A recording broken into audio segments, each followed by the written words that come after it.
かれて遠い岬を目指してた。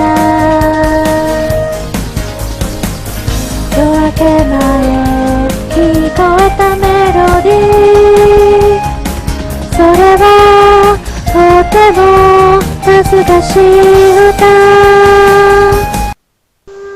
波間を滑るように白いヨット、まるで折り紙、泣いて傘に任せてどこへ行くの、ちっちゃくなって。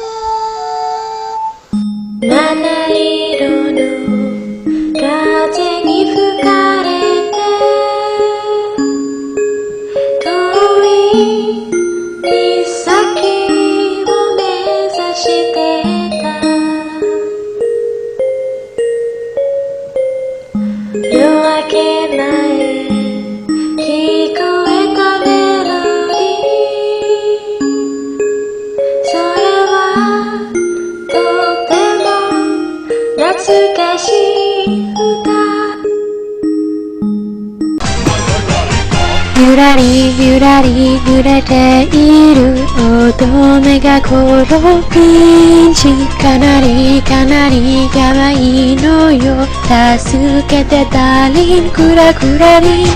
何もかもが新しい世界に来ちゃったわ。